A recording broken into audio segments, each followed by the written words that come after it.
nồng nhiệt chào mừng tất cả các quý vị quan khách đang có mặt trong buổi tiệc ngày hôm nay.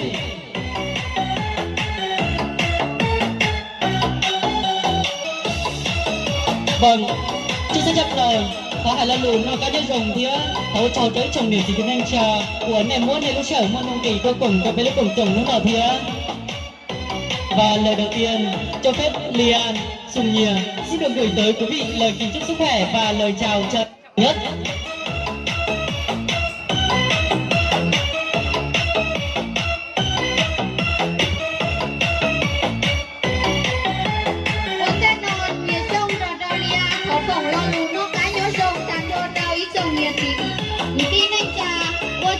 Sở đầu trình mua lũ xí hào mua nông kỳ tua cùng thiếu phòng cốc múng tháng gạt đầu ti lầu xanh thiếu nhà ti gì nữa nọ. Vâng ạ, quý vị thân mến, một ngôi nhà dành cho một tổ ấm của hạnh phúc. Trong cuộc sống của mỗi con người chúng ta, ai cũng mong muốn cho mình có được những niềm vui, những hạnh phúc trọn vẹn. Và dân gian có câu tàu trâu cưới vợ làm nhà, trong ba việc ấy việc nào cũng to. Tậu trầu có nghĩa là tìm cho mình một công việc ổn định, và cưới vợ có nghĩa là được nắm tay những giây phút thăng hoa, được nắm tay người mình yêu để cùng nhau cố gắng phấn đấu trong những giây phút cuộc đời còn lại của cuộc đời. Và làm nhà là những thành quả sau những phấn đấu cố gắng của cặp vợ chồng. Và ngày hôm nay anh Mùa Thanh và chị Giàng Di đã có được cho mình những niềm hạnh phúc ấy, và sau bấy nhiêu phấn đấu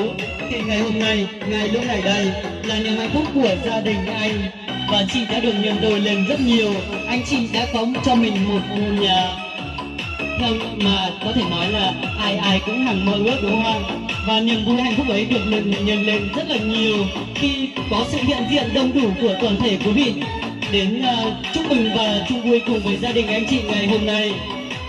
Ít út thao so thảo mù ít ngũ hơi lù lò xa xa kể tàn thơ chỗ địa chỉ tú yếu tao lò hơi nhô thiết bảo ok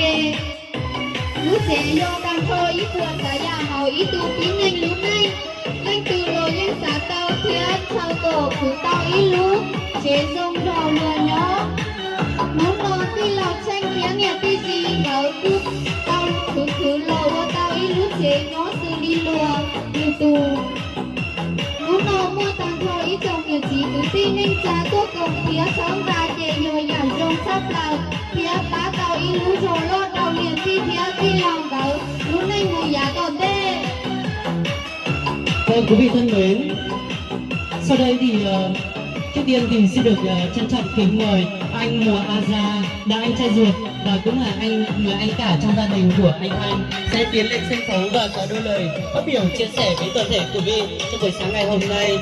Và để sát nó thổi cho sở đầu buôn tế còn có chạy tổ tù ti lo thiết nhiệt ti yuan dây lô sầu sạt thiên tà xì nó thổi cho quý vị hãy là một tràng pháo tay thật lớn được không ạ?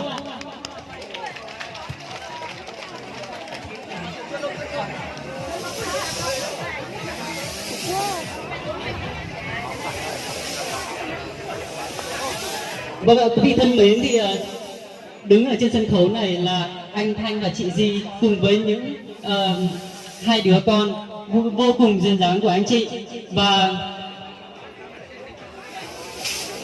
Và ngày hôm nay quý vị đã không quản ngại đường xá xa xôi, bất chút thời gian đến chung vui và chúc mừng cho anh Thanh và chị Di. Sự hiện diện đông đủ và đầy yêu thương của toàn thể quý vị là một món quà vô cùng ý nghĩa, cũng như là niềm vui, niềm hạnh phúc vô cùng vinh dự đến cho anh chị. Và chúng ta hãy dành cho anh chị những phút giây lắng đọng trên sân khấu để bày tỏ lời cảm ơn sâu sắc đến toàn thể quý vị có mặt trong buổi tiệc ngày hôm nay. Vâng, xin được trân trọng kính mời anh.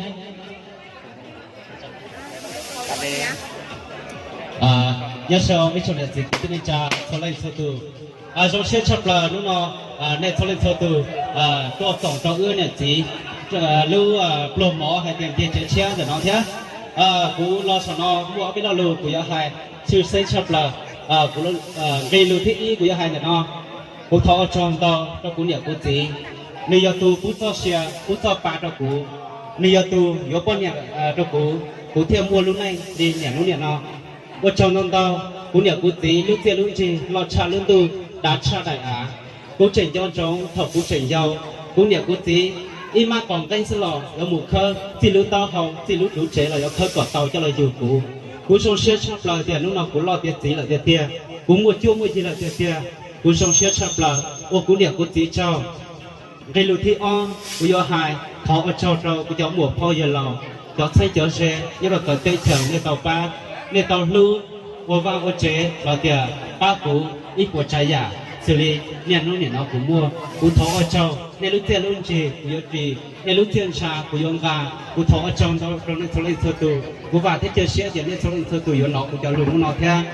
lo lúc thích bé rồi nó cú yêu thọ hai ở châu tan thọ trong ít trong này thì cú thế nên trà trong phong trào gì thọ lên thọ tù nhưng không can tu ở đây tao thân gà ưa nhiệt thì ôn tu số là tao nhà nó cú xong xe chọc là chỉ bỏ các hà đi cả sự vô cùng lớn lao của anh dành cho toàn thể quý vị. Và quý vị thân mến, sau đây sẽ là những giây phút vô cùng quan trọng và đáng mong chờ nhất trong buổi sáng ngày hôm nay. Và Lian xin phép là quý vị hãy rót đầy những ly rượu, ly bia và ly nước ngọt của mình lên để cùng chúc mừng cho anh chị ạ. Và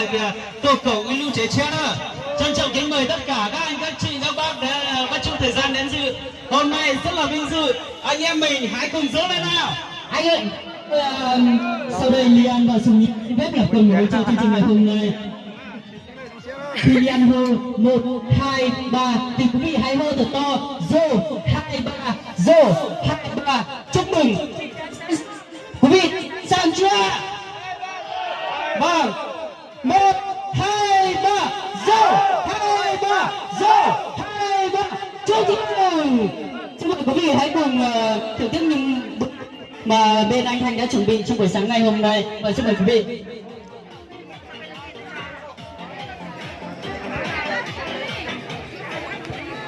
Vâng, sau đấy thì anh Thanh và chị Di có thể di chuyển xuống từng bàn để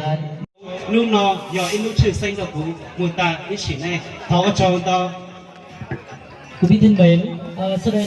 Liam xin phép là phiên dịch một chút là nổ những tràng pháo tay thật nồng nhiệt chào mừng chị Alisa đang di chuyển từ phía cổng chào đi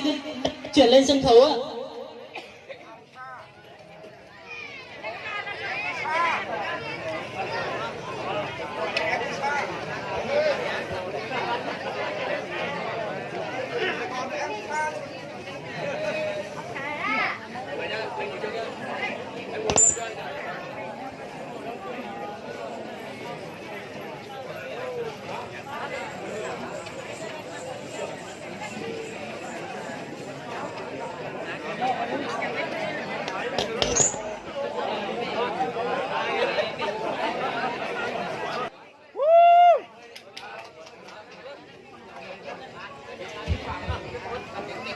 Nhớ xong tới đây tôi biết sẽ lên sự từ nữa nhở.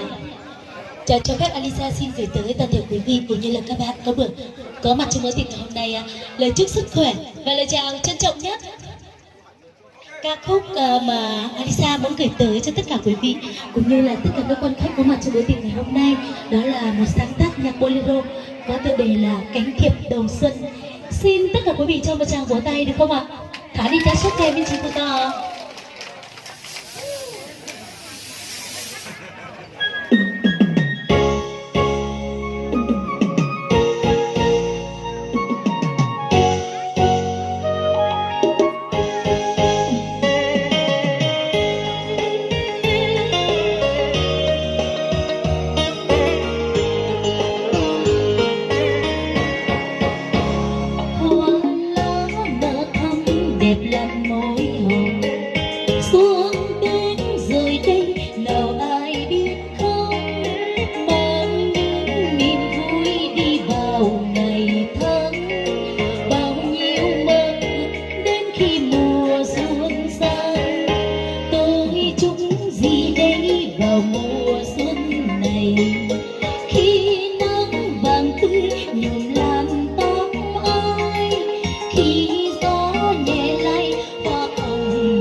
đình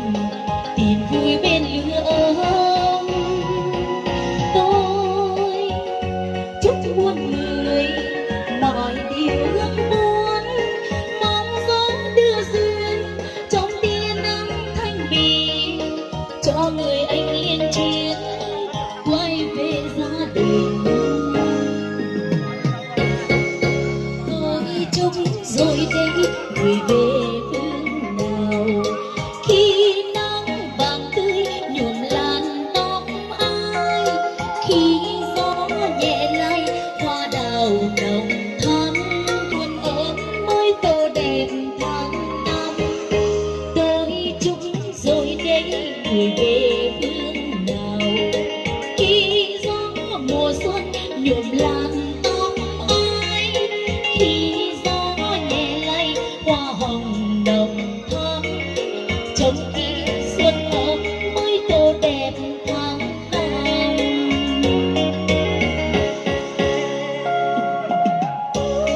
Cháu sao mò trong lầu giữa ta sống chia giữa tôi đó nhở. Một mấy cái đi món sẽ đời nhớ xong mỗi đứa sống chia là giờ chép nào bây giờ từ là la giữa đó nhở.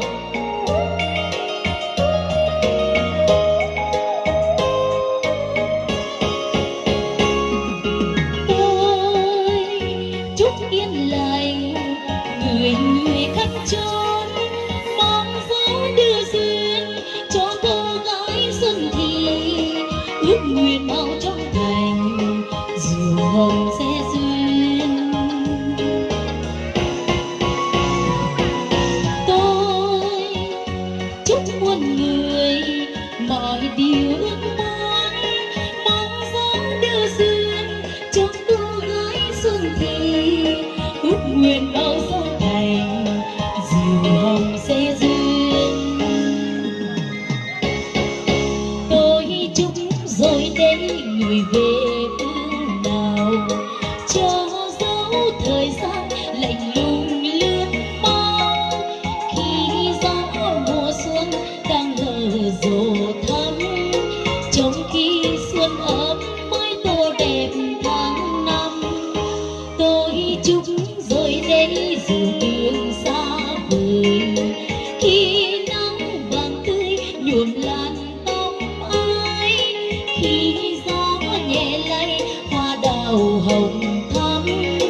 vai bên vai những lúc tâm tình bên nhau.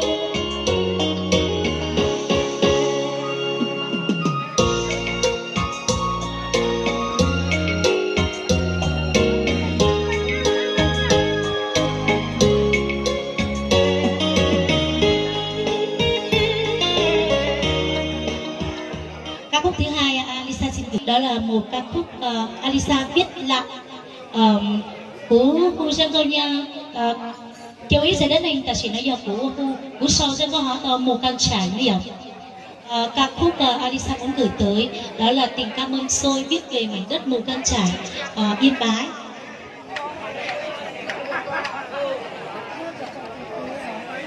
Của ít xa mong ít xa nhân lan bây giờ.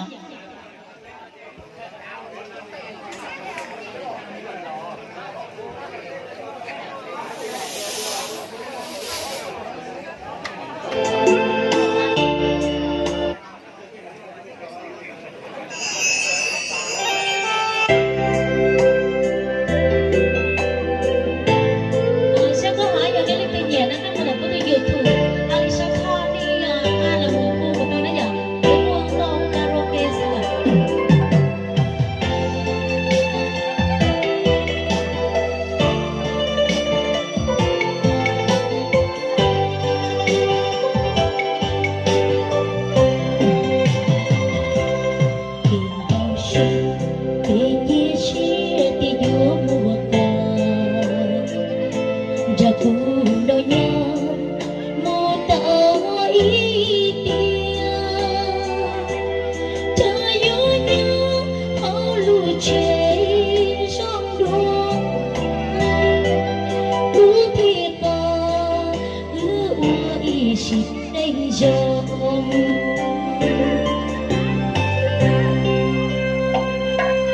Cha tanah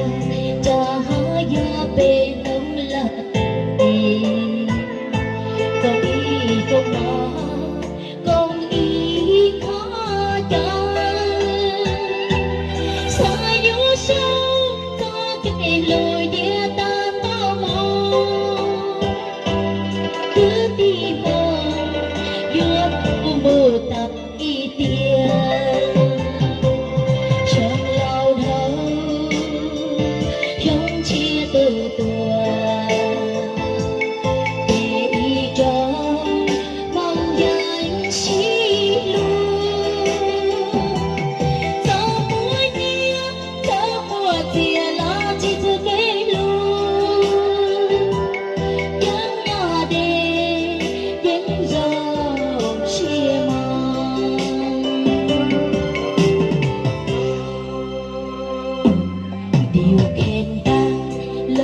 chia giờ nhớ đi tua mùa về nó trôi lũ chia dầu tao về cứ tí mong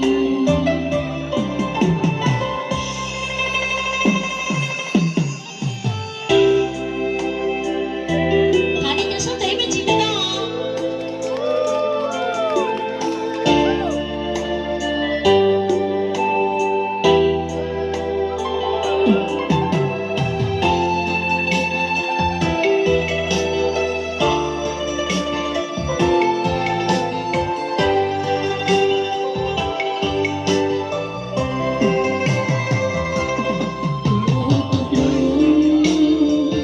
chẳng bùa chờ già giòn đò chê chiên gơ nở tia vua thơ sâu vô kẻ lùi về ta đâu lời cứu thì con chẳng ôi ra ta này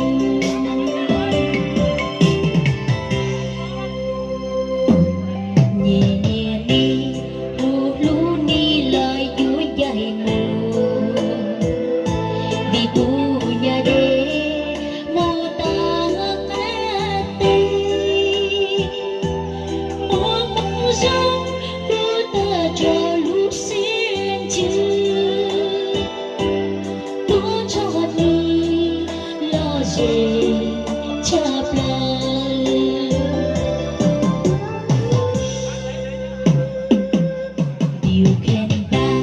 lời tha thiết tình yêu đậm đà cùng khen lá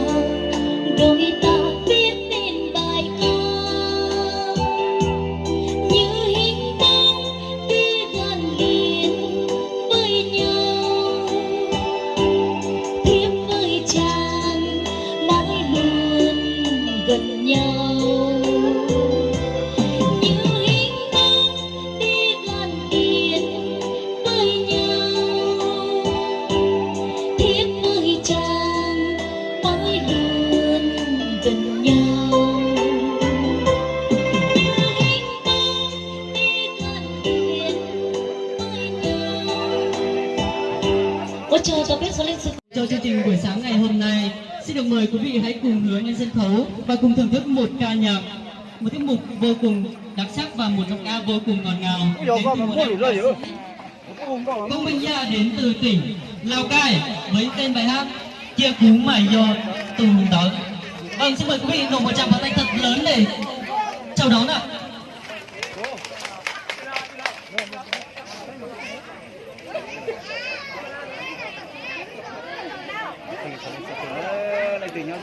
nhớ rong đấy à, nhớ rong chơi trồng không lịch sử đấy nhở của cô rong chia sắp là của cô mấy nhà của nó là cái tôi nhở của cô rong chia tôi là trên tàu trời của tôi cái lâu rồi rong tôi đã xin lỗi cho lúc chia sáng nhở của nhà tôi của phú tàu của đấy nhở và chắc là của cô có là cháu đầu bên tin là trên mùa đấy tôi tin nhẹ đi này nhở nè ở từ nè câu chúa cho nó giống câu chập lại nè rong chắp lên này lấy chỉ thổi cỏ sông nó mù cỏ cá sông tàu cá chỉ cỏ sới đơ cỏ tin là trên nhất bên này lâu ủa hai nhà rong vừa nữa ủa chọn tôi nhở thì tàu cỏ sới đơ muốn cái là chỉ chắp lên muốn nào nè ủa chọn tôi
Thank you.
我全到那呀，我全到收获的。